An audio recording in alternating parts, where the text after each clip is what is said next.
Hello friends.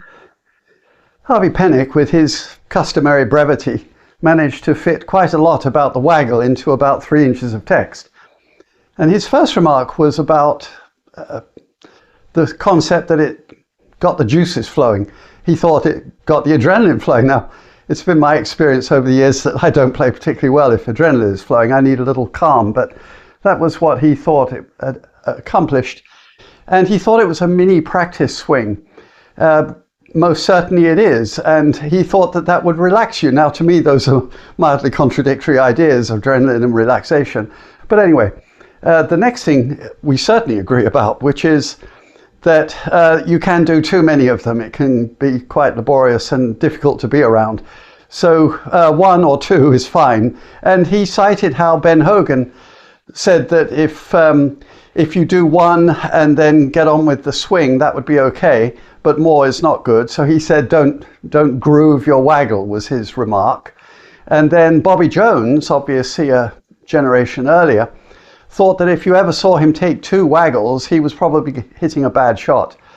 Now, I think that there are some benefits beyond the ones that he mentioned, and particularly when you look at how people perform the Waggle, because they're moving the club side to side.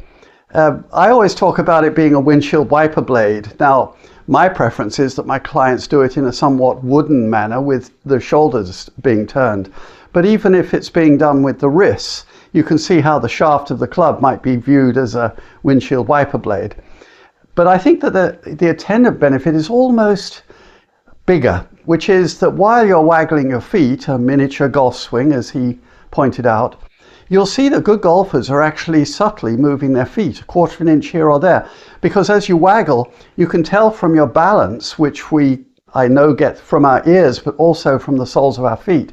We get the sense of where our weight is distributed. And we can refine that with the information coming at us as we waggle the golf club. So you'll see good golfers moving their feet. And he thought that he never liked the look of a Waggle that went up and down. Now, to me, what he meant was somebody popping the club up and down off of the windshield. And I never viewed that as a Waggle until I read this, because it always has struck my eye, because it's quite common, that it is something other than a Waggle. It's an expression of a natural tendency of a human body. We're designed to move forward and back, mostly forward. And so the elbows, the hips, the knees, they're all designed to move in this direction. And so quite a lot of times I find my clients just naturally twitching the club up and down. So they're bending over to get the club to the ground, and they've got other parts of them that are sort of conspiring to go in the other direction. And depending on which muscles you choose, and I'm sure this is true in all sports, you either are going to succeed or fail, because the wrong muscles don't work and they require that you reactivate them later in the swing, usually with some cost.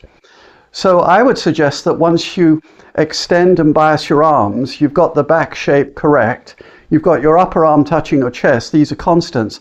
As you grip correctly, the club is popped up to about 150 degrees vis-a-vis the arm, and those are constants, which as you bend over, and of course the club goes down but toward you, and then you add just a little crouch to lower it the remaining distance, then all of a sudden you've got the right muscles switched on that support the club but don't want to twitch it upwards.